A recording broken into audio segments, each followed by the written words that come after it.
ओम शांति। बाप दादा की हर रोज की मुरली हम सभी सुनते हैं और उन मुरलियों के महावाक्य द्वारा बाबा हम बच्चों को संपूर्ण फरिश्ता बनाना चाहते हैं। बाबा यही हम बच्चों को बताते हैं कि संगम युग की इस पढ़ाई की फाइनल डिग्री कौन सी है? तो फाइनल डिग्री है ही अव्यक्त फरिश्ता स्वरूप। और ये खाली योग में बैठ करके थोड़ी देर अनुभव करने वाली चीज नहीं है, लेकिन फरिश्ता जीवन हमारा यहां बन जाए। जैसे दादियां बाबा के जीवन के बारे में जब सुनाती है तो बाबा के हर कर्म जैसे एक चरित्र बन गए, जिसको सुनने के लिए हर ब्राह्मण बच्चा तरसता है कि बाबा के बारे में कुछ बातें सुनने को मिले। बाबा हमारे जैसे ही पुरुषार्थ करते हुए इस दुनिया की अनेक परिस्थितियों के बीच में हर चीज का सामना करते हुए उस फाइनल डिग्री को प्राप्त कर लिया और वो स्वरूप साकार में हर एक ने अनुभव किया कि बाबा का जीवन ही एक फरिश्ता था।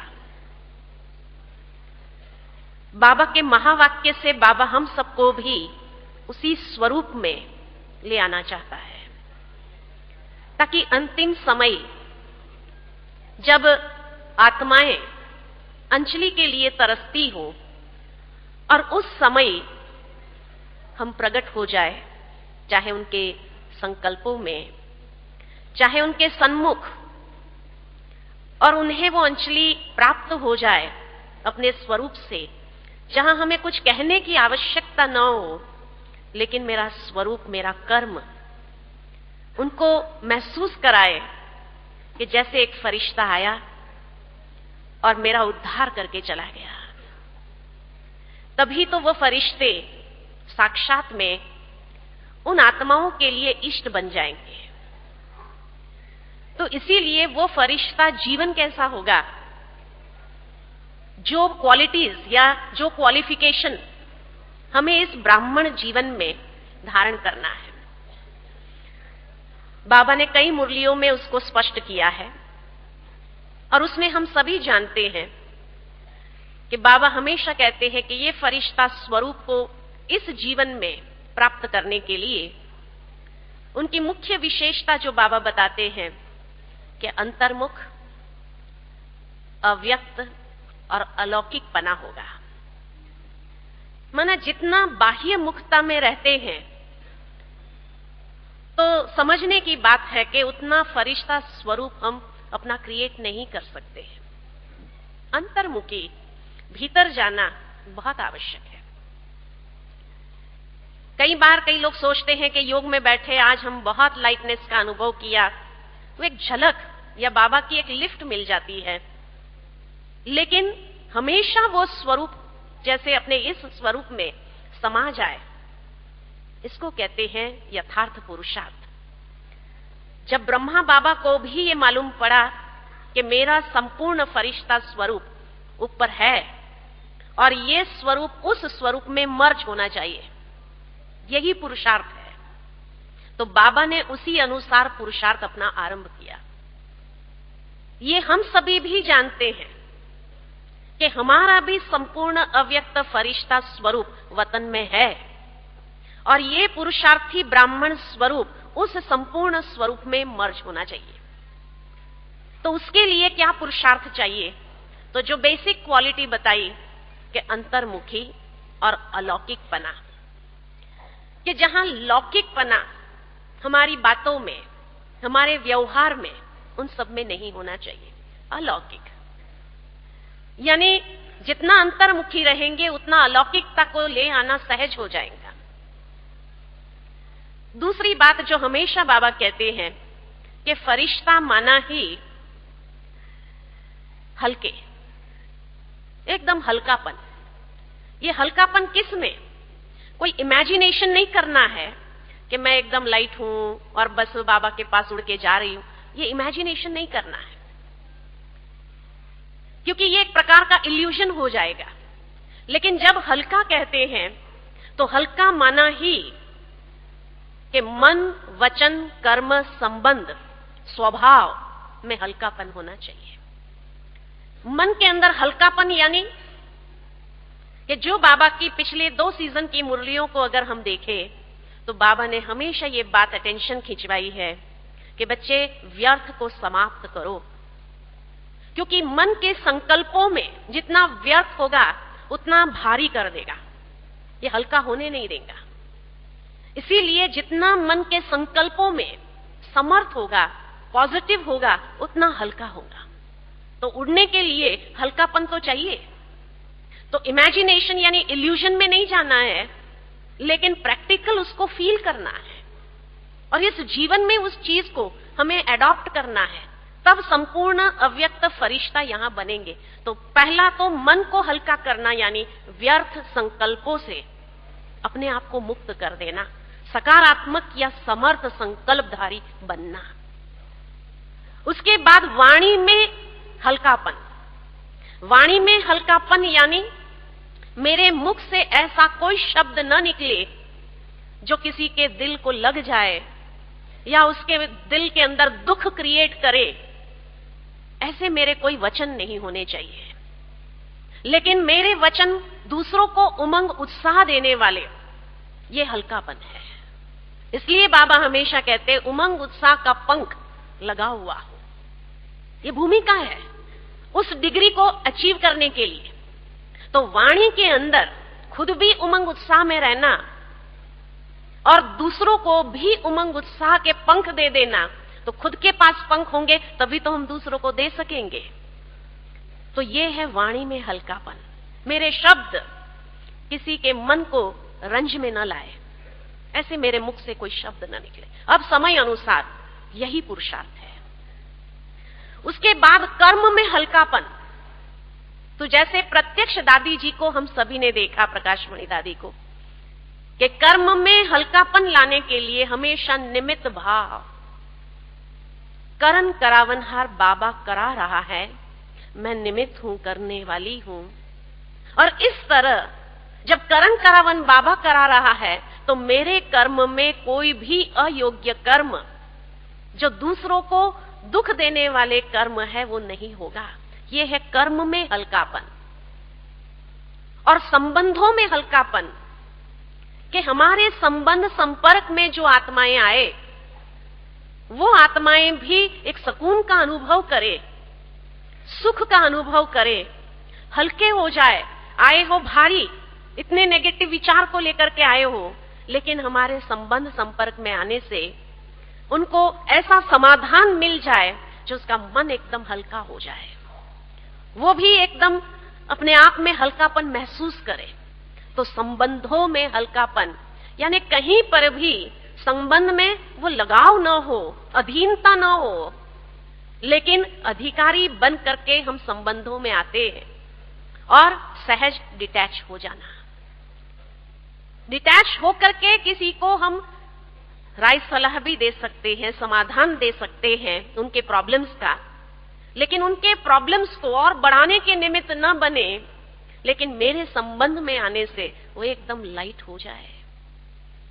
स्वभाव में हल्कापन, नेचर, जो बाबा हमेशा कई बार हम बच्चों को स्मृति दिलाते कि कई बच्चे कहते हैं क्या करें, मेरा नेचर ही ऐसा है।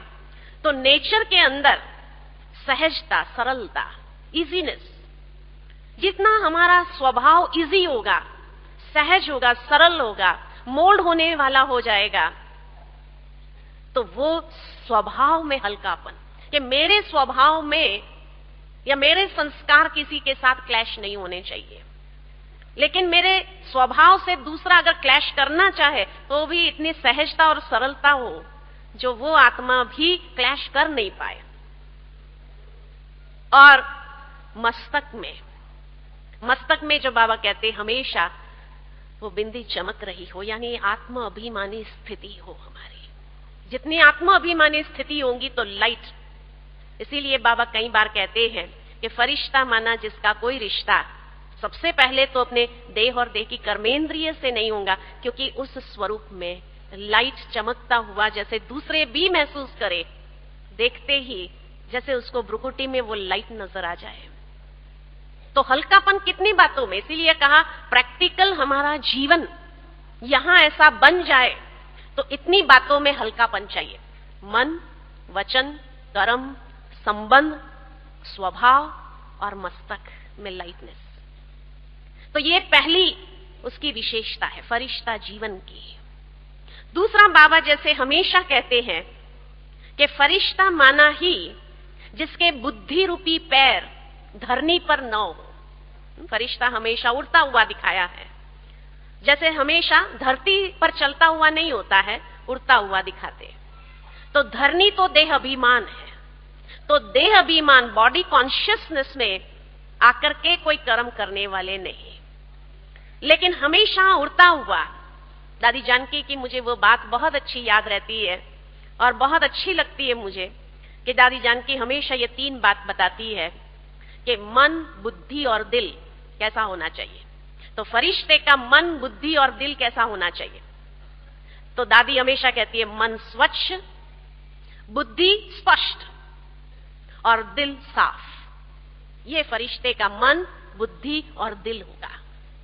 मन स्वच्छ, निर्मल, गंगा की तरह, एकदम प्योर, किसी प्रकार का कपट उसके अंदर नहीं होना चाहिए, निर्मल।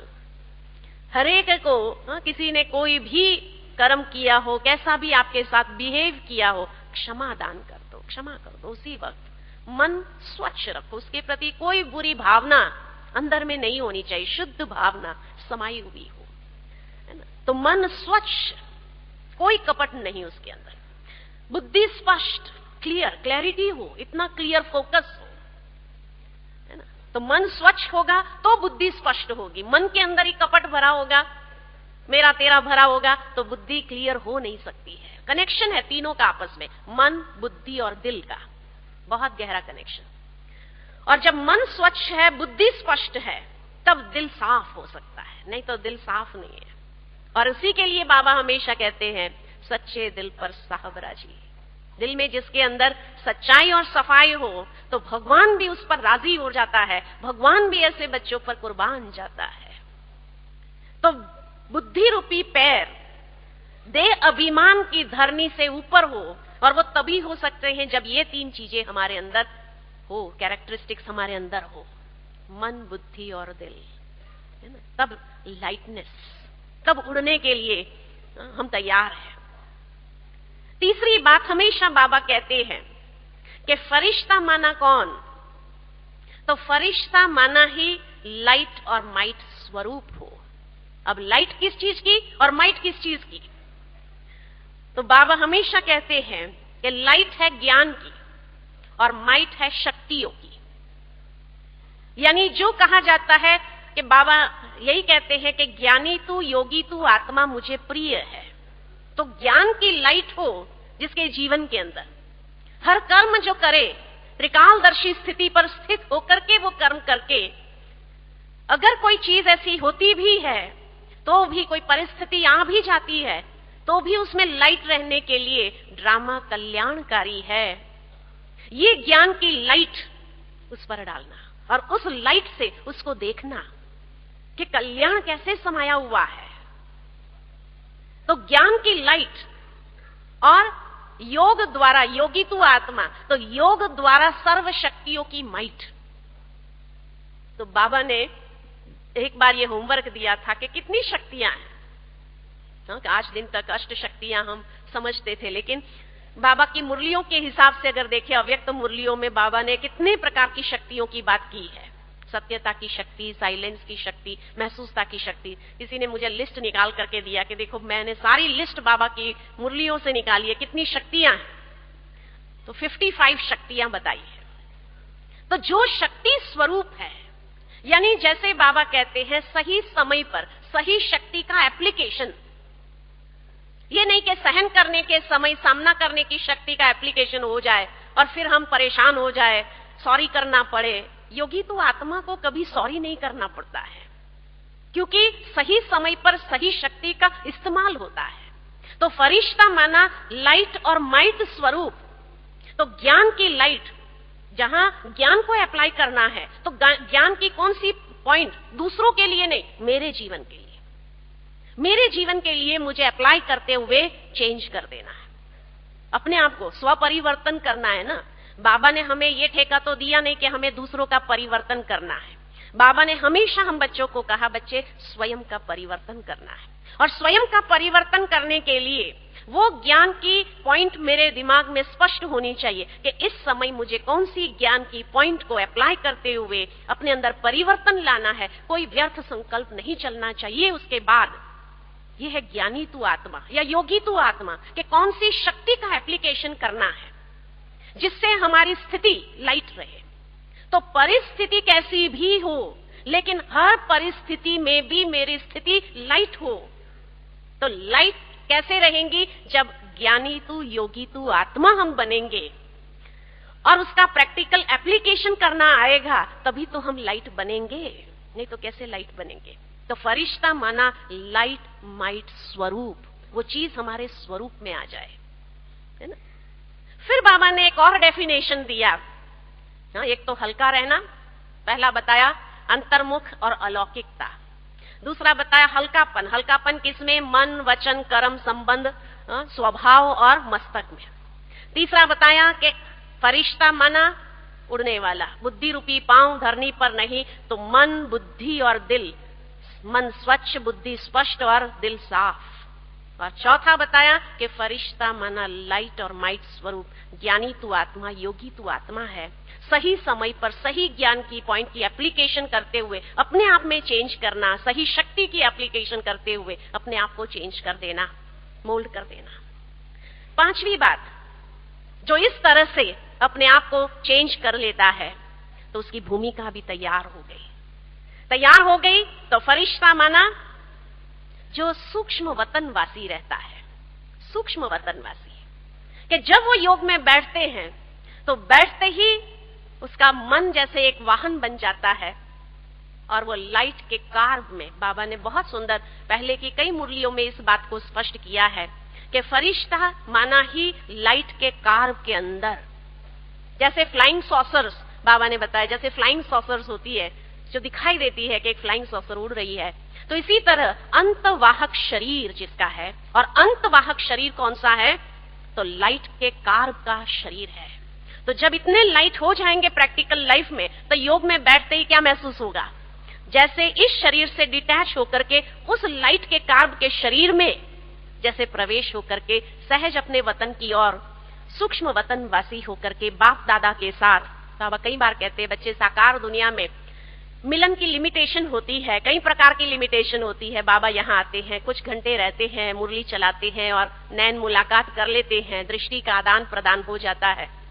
लेकिन बाबा कहे बच्चे आप वतन में आ जाओ। कितनी बार बाबा ने हम बच्चों को निमंत्रण दिया है कि बच्चे आप वतन में आ जाओ, वहां कोई लिमिटेशन नहीं है, न टाइम की लिमिटेशन है, वहां कोई रोक टोक भी नहीं है कि आप बाबा के पास नहीं जा सकते हैं, ऊपर नहीं जा सकते हैं, कोई लिमिटेशन नहीं, कोई प्रकार का बंधन नहीं। लेकिन उसमें जाने के लिए वो लाइट के कार्ब के अंतवाहक शरीर में अपने आप को देखना, लाइट की बॉडी में अपने आप को देखना, यानी ये पुरुषार्थी स्वरूप जैसे उस स्वरूप में मर्ज हो रहा है, संपूर्ण अव्यक्त फरिश्ता स्वरूप में। और वहां बाबा के साथ जितना घंटों बैठ करके मिलन मनाना चाहे, जितनी बातें करना चाहे हम कर सकते हैं। और उस समय बाबा के साथ मिलने में, बाबा एक समय में भी कितने बच्चों से वो मिलन मना सकता है। जैसे यादगार में दिखाते हैं महारास के समय कि एक एक गोपी के साथ एक एक कृष्ण है। इसी तरह इतने सारे अगर वतन में चले भी जाए तो भी बाबा एक एक के साथ पर्सनल टाइम देते हुए मिलन का अनुभव करा सकता है ना। उससे अच्छी बात और क्या हो सकती है, जहां कोई लिमिटेशन ही नहीं है। जितना घंटे हम मिलन मनाना चाहे, जो बातें करना चाहे, और भगवान का खुला निमंत्रण है। जैसे बाबा बाहें पसारे खड़े हैं और हम सभी बच्चों का आवाहन कर रहे हैं। आवाहन सिर्फ नहीं कर रहे हैं, लेकिन अपने बाहों की माला, जैसे संदेश पुत्रियां जब जाती है, गुलजार दादी जब जाती है तो कहते बाबा ने अपने बाहों की माला हमें पहनाई। तो ऐसे एक एक ये महसूस कर सकते हैं कि बाबा अपने बाहों की माला हमें पहना रहे हैं, अपने गले लगा रहे हैं, और इतना अति इंद्रिय सुख का अनुभव हम कर सकते हैं, तो ये कितना सुखद अनुभव होगा। तो जब बाबा ने ये खुली ऑफर हम सबको दी हुई है, बस जाने का एक तरीका मालूम होना चाहिए। तो जैसे आज सुबह की मुरली में बाबा ने यही कहा कि श्रीमत पर चलने वाले बच्चों की निशानियां क्या क्या होती है। तो श्रीमत पर चलने वाले बच्चों के हर एक कदम बाप की आज्ञा के अनुसार होता है, कहीं पर भी मन मत मिक्स नहीं होती है। तो जब इस तरह से हल्का रहने का अगर सबसे सहज से सहज पुरुषार्थ करना है, तो बाबा की श्रीमत पर हर कदम चलते चले, तो हल्का नहीं रहेंगे तो क्या रहेंगे। इससे सहज पुरुषार्थ और कोई हो नहीं सकता है। और वो सहज पुरुषार्थ हमें सहज वो अंतवाहक शरीर में, लाइट के कार्ब में, जैसे एक चारों तरफ अपने लाइट का ओरा है, लाइट का प्रभा मंडल है, और उस प्रभा मंडल में हम अपने आप को देखें और बाबा के सन्मुख जाए, वतन में महसूस करें, बाबा के साथ कहीं घूमने जाएं। बाबा हमारे लिए ही बाबा के पास फुल टाइम है, बस वही अनुभव करना है ना। खाली जैसे बाबा कल की मुरली में बाबा ने कहा, कई बार बच्चे फिर ये माया की प्रवेशता में आ जाते हैं कि बाबा मम्मा मेरे में ही आते हैं। इस प्रकार की भावना में हमें नहीं आना है, हमें तो बाबा के साथ का अनुभव हर वक्त करना है। कंबाइंड स्वरूप में जैसे अपने आप को देखना है, और इतना सुखद अनुभव वो महारास का जैसे अनुभव करना है कि हम सभी गोपियों के साथ भी हमारा बाबा समय बिता रहा है, कितना सुंदर हमें वतन की सैर करा रहा है, अनुभव करा रहा है, तीनों लोकों में सैर कर सकते हैं। बाबा जैसे कई बार कहते हैं, कभी आप इस दुनिया में नमः शाम के समय मंदिरों में चले जाओ, कितने भक्त आवाहन कर रहे हैं, और उन भक्तों को भी वो सकाश दो बाबा के साथ मिल करके। तो हर वक्त जब ऐसे बाबा के साथ का अनुभव करेंगे, तो ये है सूक्ष्म वतनवासी बन करके रहना, ऐसे सूक्ष्म वतनवासी अनुभव करना। और छठी बात कि फरिश्ता माना आया और गया। आया और गया माना सुबह जैसे उठते हैं नींद में से, तो जैसे वतन से अवतरित हुए संसार में अपने कर्म क्षेत्र पर कर्म करने के लिए, तो उतरे कर्म करने के लिए, कर्म किया, कर्म पूरा होने के बाद वापस चले गए।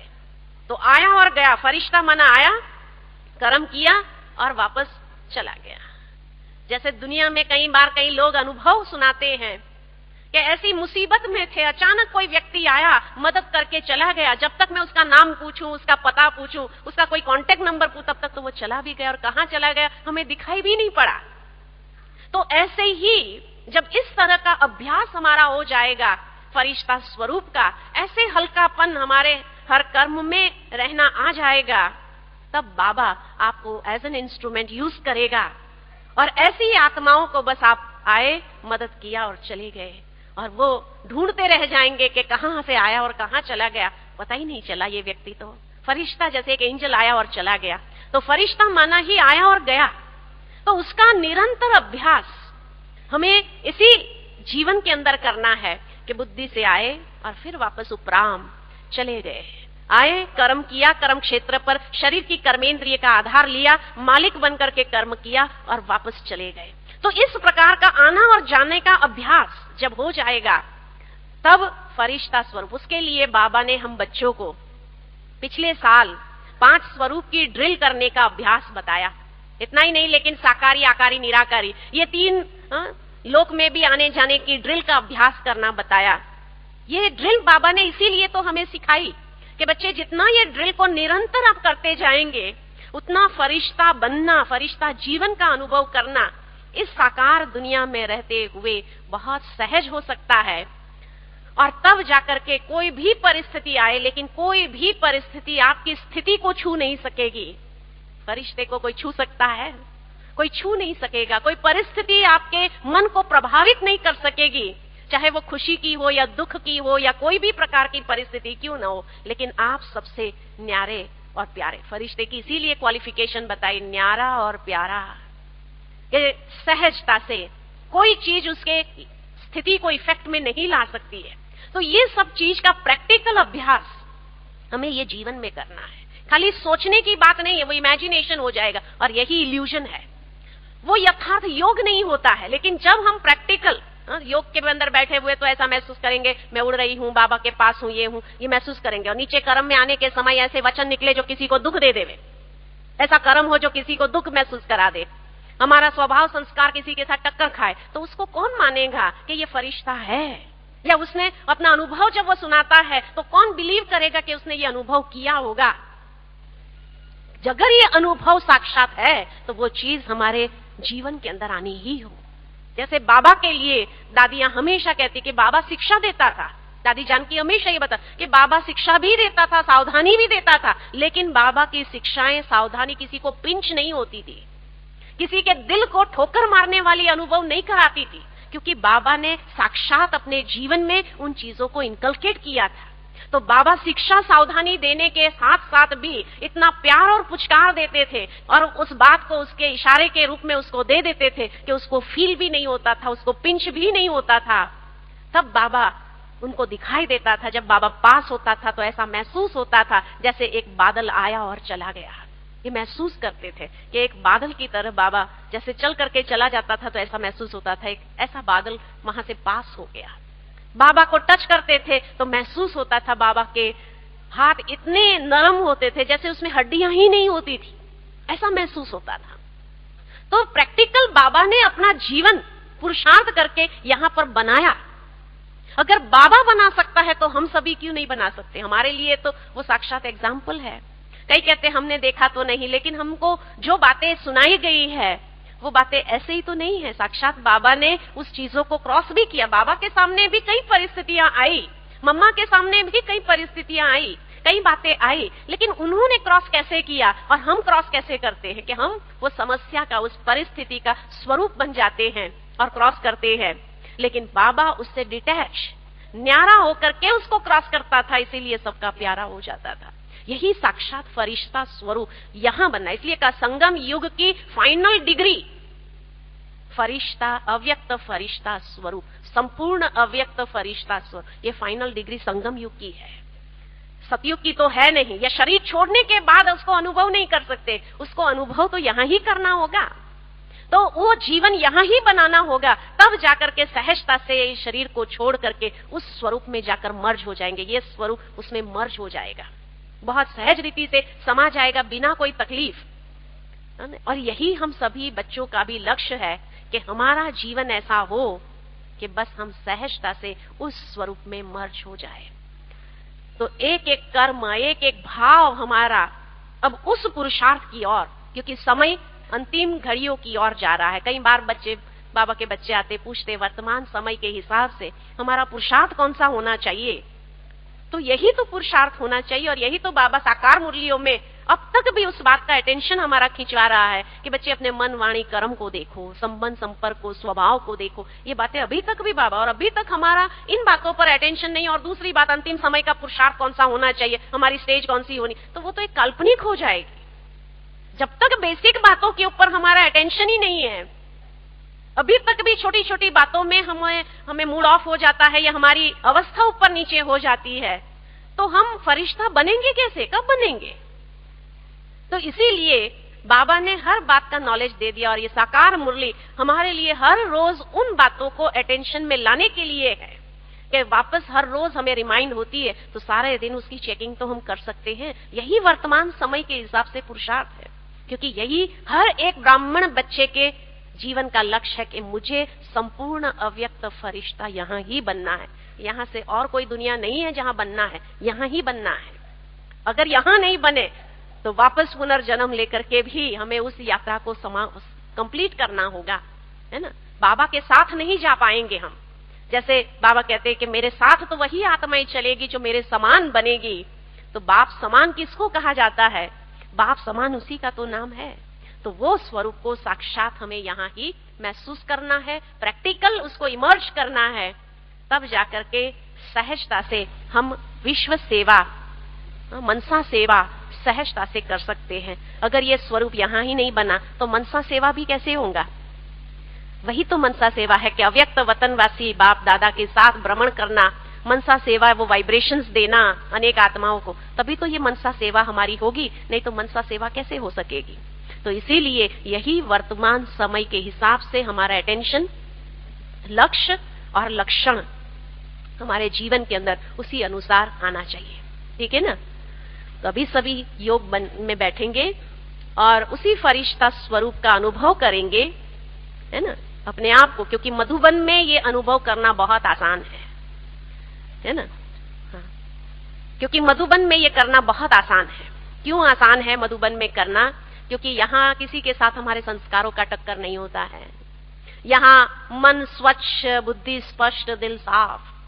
यहाँ किसी के लिए कोई बुरी भाव, हर एक के प्रति बहुत अच्छी भावना हमारी रहती है ना? मधुबन में आते ही जैसे पुरानी दुनिया से हम डिटैच हो गए, बुद्धि रूपी पांव हमारे वहां से उखड़ गए। किसी को यहाँ कारोबार याद है? दुनिया का कोई कारोबार अपना याद है? कोई नहीं, डिटैच हो गए, है ना? यहाँ हम मन के अंदर कोई व्यर्थ नहीं, वाणी हमारी किसी को दुख देने वाली। तो यहाँ जितने दिन होते हैं हम, तो जैसे उड़ने का अनुभव करते हैं। तो इसीलिए जब यहाँ अभी बेस बन गया है, इतना 3-4 दिन से आप लोग आए हैं, तो बेस बन गया है, तो अभी तो योग में बैठेंगे तो उड़ना सहज हो जाएगा ना। तो आधा घंटा जब तक दादी आती है, हम सभी बैठेंगे, कमेंट्री हम देंगे आपको। सूक्ष्म वतनवासी बनना है, बाबा के साथ मिलन का अनुभव करना है, और एक एक ये महसूस करे कि बाबा मेरे साथ ही है ना? उस महारास का दृश्य जो है वो अपने आप में अनुभव करना है कि मैं और मेरा बाबा, बस और कोई नहीं है, और हमारे मिलन के बीच में कोई नहीं है। तो इस प्रकार की फीलिंग में हमें अपने आप को ले चलना है। इसलिए कहा कि अभी 3-4 दिन से आप लोग यहाँ हो, तो बेस तो आपका बनी गया है। सारा दिन ज्ञान और योग के सिवाय और कुछ नहीं। आज अमृत वेला भी 2:30 बजे से आप सभी ने किया है, तो इसीलिए उसको अनुभव करना कोई बड़ी बात नहीं। सहज है ना? करेंगे ना? तो चलिए, तो इसीलिए थोड़ी क्षणों के लिए वातावरण को हम इतना पावरफुल कर दे, जो दादी आए तो दादी को भी ये फील हो के जैसे साक्षात सूक्ष्म वतन नीचे ही आ गया है, ऐसा महसूस होना चाहिए। ठीक है ना? तो उसके लिए एक बात का अटेंशन में देंगी आप सबको कि जब योग में बैठे तो जितनी कर्मेंद्रियां हमारी एकाग्र होगी, मन की स्थिति को एकाग्र करना सहज हो जाएगा। अगर हिलते रहेंगे, डोलते रहेंगे, उठते रहेंगे, बैठते रहेंगे, तो वो अनुभव नहीं होगा। और जो लोग बीच में से उठते हैं, आप इतना सोच लो कि दूसरा जो आपके आजू बाजू में बैठा है, पीछे बैठा है, जो योग लगाने का प्रयास करते हैं, इन सब का योग अगर तोड़ने के निमित्त बनते हो, तो ये भी एक प्रकार का बोझ है। जिसको उठना है पहले ही उठ जाए।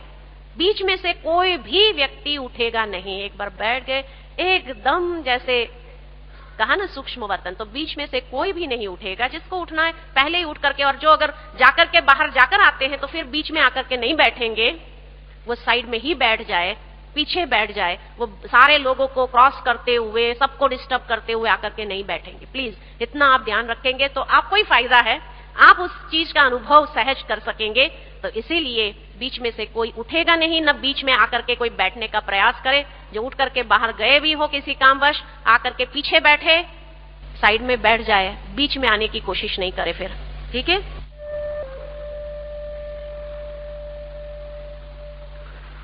मैं आत्मा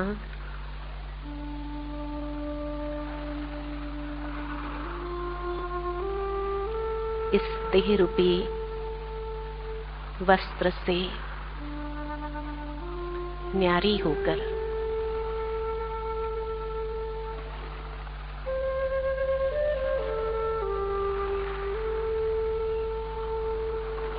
लाइट के कार्ब में स्वयं को देख रही हूं। मेरे चारों ओर लाइट का प्रभा मंडल है।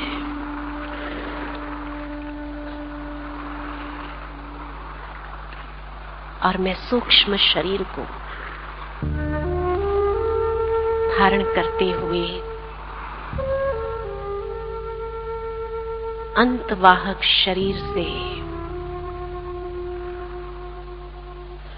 इस देह और देह की दुनिया से उड़ते हुए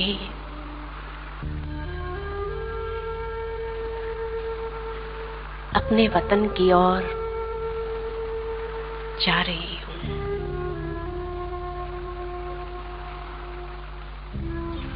मेरा मन एकदम स्वच्छ, निर्मल, हल्का है।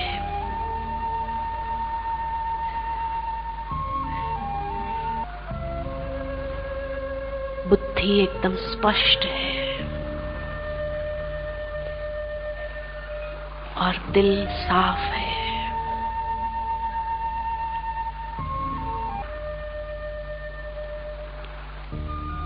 इस देह रूपी धरनी से एकदम ऊपर उमंग उत्साह के पंख को लिए हुए मन में यही उमंग है, अव्यक्त बाप दादा से मिलन मनाना है।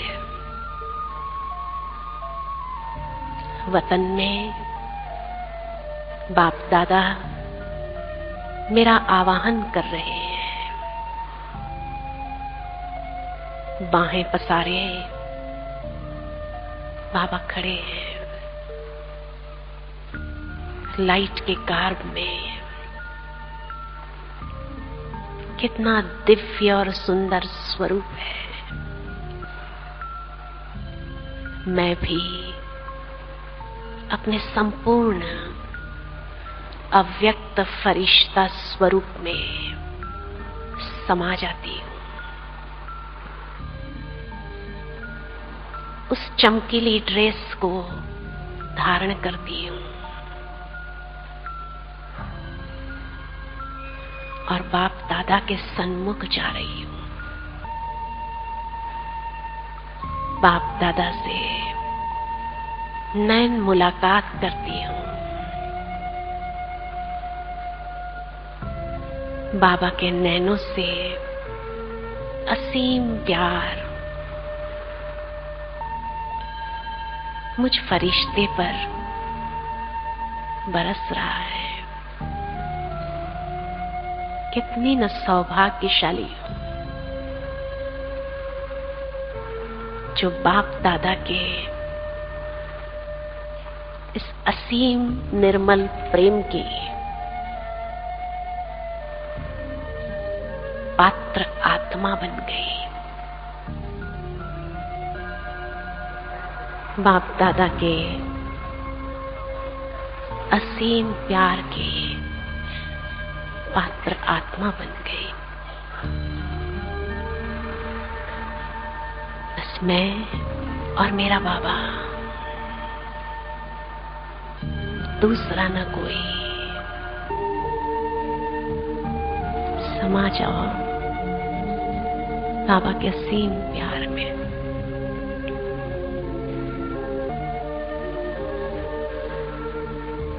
कितना सुंदर सुखद अनुभव है ये। धीरे धीरे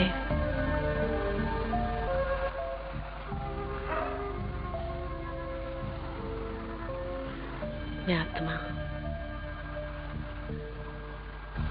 वापस इस पंच तत्व की दुनिया की ओर। शांति शांति शांति। ओम शांति। एक